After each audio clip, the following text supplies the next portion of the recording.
How's it going, everybody? You got the Razman coming at you with another edition of the Razman's Reality, as today comic culture returns.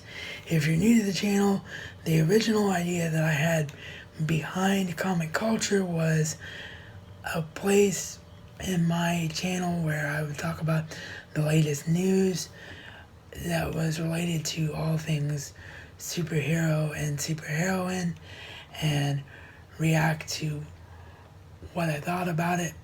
But now, thanks to news that I can bring you in this video, I can bring it back in full force, because not only is it going to be that, but it can be the place where we do reviews for not just the TV shows. That's right, starting with the next full seasons of the TV shows, or even if you guys and gals want in the comment section down below, you can let me know, or via my social media you can let me know. I can even start with the finales of the TV shows, like we'll backtrack to Supergirl, do that first, and get geared up for the current show's finales. But for sure, with the next season of the TV shows, we'll be doing reviews for them. But the big news, as you can see by the title, is that thanks to my cousin, who I know I'll be sending this link to, I won't say his name in the video in case he wants to remain anonymous, but he and I are graciously, thanks to his generosity, sharing Marvel Unlimited.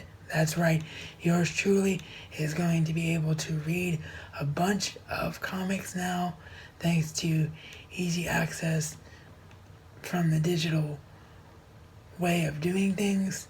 So I am going to be doing a crap ton of comic related reviews, as well as my movie reviews. Just add so much more content wise to the channel, and I'm really excited about it. So what I want to know from all of you down below, or via my social media, whichever way you prefer to interact with my episodes, is there particular additions or story arcs that are available on Marvel Unlimited that you want me to start with. I will be also doing DC stuff whenever possible. I've got a brand new Green Lantern series coming my way as soon as my cousin finishes it. Longtime subscribers know Green Lantern is one of my all-time favorite heroes, so looking forward to that. So yeah, comics out the wazoo being added to this channel. So I had the name of comic culture in the past, so I thought it was high time to bring it back and add it to the regular series rotation. The reason that I wanted to do this episode prior to a package opening, which has already been filmed and edited, that will be going up right after this, is because the main meat of this video is a subject matter which would be irrelevant in a couple of days to talk about, because it would be old news. And that is something that's a big delight for fans of the Supergirl TV series like yours truly. It has officially been renewed for a season 2, but it's going to be moving from CBS to the CW. And I, for one, am ecstatic about this move, because although I was a fan of the Supergirl TV show, I can see why a lot of guys and a lot of fanboys of the other DC Universe television shows weren't a fan of Supergirl, because of some of the things that it wasn't able to do being a CBS show. And those things, the main of which is not being able to be as accurate to the comic books in general, because they were trying to reach a wider audience, trying to be accessible to a mainstream, and not sort of pin themselves down to that geek culture, comic book familiar audience that a show like that should be centered around, can all go away now that it's on its home of the CW. And what I mean by its home, of course, is it's the network that has all of the other live action DC shows, with the exception of Gotham, which is still currently on Fox, but still done fairly well, I think, and is the stronger of the two network shows that we've seen so far between Supergirl and Gotham. So I am ecstatic about this move because I think it opens up so much more for Supergirl. I think it will allow... There are people who disagree with me on this, but this is my opinion, and that of course is why you're watching this channel, is you want my opinion and like my take on things. I think that the stronger half of the Supergirl show came in the last 4 to 5 episodes. That was the point, I felt like, in the storyline where she stopped worrying about being able to successfully be Supergirl and just went full on into being Supergirl. I thought the finale and the way they brought down the Kryptonians was fantastic. The appearance of that pod, which could either lead to, as I originally thought it was going to lead to, Power Girl, which is, of course, is another version of Kara Danvers but with slightly different powers. Or it could even lead to Superboy, because we found out that her adopted father, and of course Alex Danvers' father, has been trapped in Project Kronos this entire time. And Project Kronos, as longtime comic fans know, is where Superboy was created and how that arc came to be.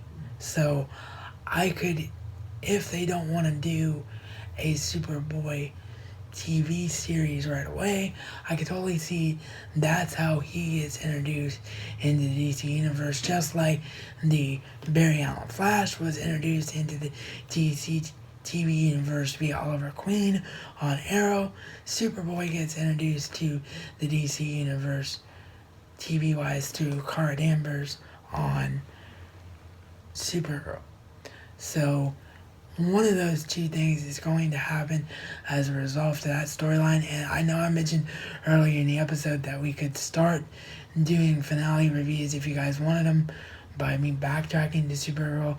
I basically just did it right there and discussing why I like Supergirl, so we've gotten that out of the way. But if you guys and girls want the rest, just, as I said, let me know via however way you would like to leave feedback. But yeah, all of those things I think really made Supergirl strong toward its ending. And moving to CW not only allows it to be more true to the comics, but I also think makes the logistics of crossovers so easy, because now they're all in the same location in Vancouver, all on the same network. They can do the Supergirl crossovers at the same time they're doing the Flash, Arrow, and Legends of Tomorrow crossovers. It just all makes sense. The only big thing, of course, that they have to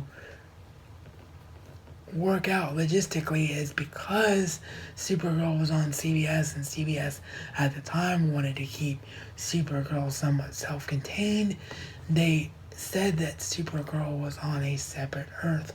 So how do you get Kara Danvers, Supergirl on Earth 1 with the rest of the existing DC TV canon so that these crossovers make better sense? Simple.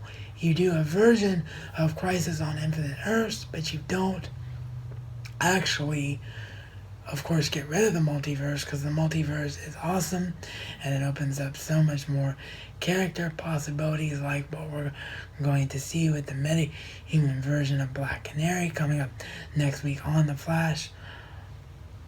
So you definitely don't want to get rid of that. And then there's the Killer Frost stuff that's already happened, the Harrison Wells stuff that's already happened, so you definitely can't get rid of the multiverse on TV.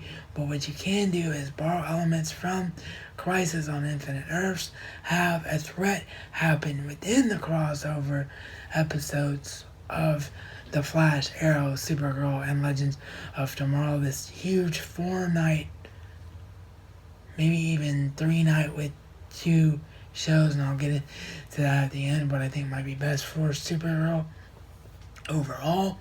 But you can have this massive crossover storyline where Barry and Team Flash realize that there's something going on with Kara's Earth and Kara's universe that is causing it to be on a collision course with the Earth 1 universe, and eventually the Earth 1 universe will merge with Kara's known universe. And what that will allow to happen is, because it was pre-established in the prior crossover episode that there is no existing versions of the Supergirl characters on Earth 1, everything they know from their timeline remains intact. They can still have their own show, but nothing from Earth 1 will be affected, thereby keeping the other shows completely intact. So,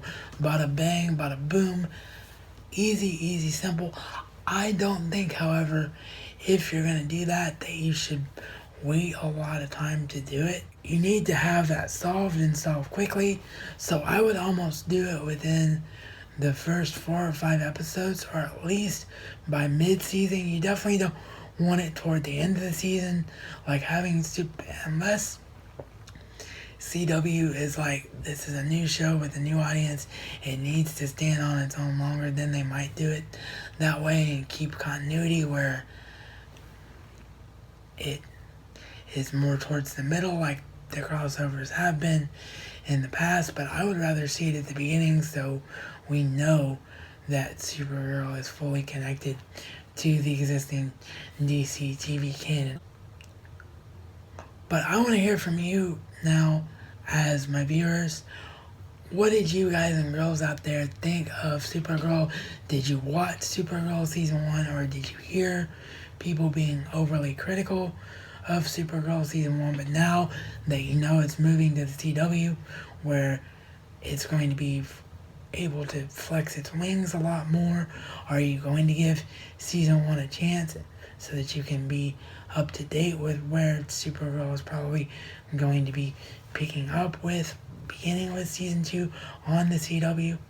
Let me know what your thoughts are on this move and whether or not it will help the show. I think it will be a tremendous help to the show. As I've already established, I think we're going to get 4, 5, 6, 7 seasons of Supergirl the same way we're going to get 4, 5, 6, 7 seasons of Arrow and The Flash. And the little nugget of thought that I wanted to end this episode with, as I teased a few minutes ago, I personally would move Supergirl away from Monday for 2 reasons. One, you're trying to get that younger audience which isn't used to watching stuff on CBS as much. So they're used to their superhero shows being on other days than Monday, and having it on Monday creates a problem because you have Monday Night Football, and then the crossover audience that's not watching Monday Night Football in the beginning of the year is going to be watching The Big Bang Theory, at the beginning of the year. So you have a lot of that audience that you're trying to bring over to Supergirl not going to be wanting to watch Supergirl on a Monday, and of course it will allow them not to have 2 of their shows in direct competition with one another like they had in Season 1 with Gotham and Supergirl. Now, I know what you're thinking. You're thinking, well, Gotham has already always been its own thing, so competing with it won't matter as much. But I personally think that if you really want Supergirl to be its own strong entity, the perfect spot for it is right behind The Flash on Tuesdays. It would give Supergirl that strength that it might need to bolster more audience in the beginning, but at the same time, it would also allow it just to feel like a full night of epicness every week instead of having it be a case where you only get the epicness when it's time to do a crossover. So let me know what you think about that as well. Would you rather see Supergirl on Tuesdays at 9 p.m. immediately following The Flash? So as always, I hope you enjoyed this episode, and let me know if you have, like I said earlier on, any suggestions for where to start the comic book reading up. Thanks as always to my Patreon sponsor, Burge Odan, whose support is greatly appreciated. If you want to become a Patreon sponsor yourself, know that no donation, no matter how big or small, is unappreciated, and every bit of it goes right back here into the show to allow me to do more awesome stuff for you, my viewer. And as always, thanks for watching, and I will see you next time.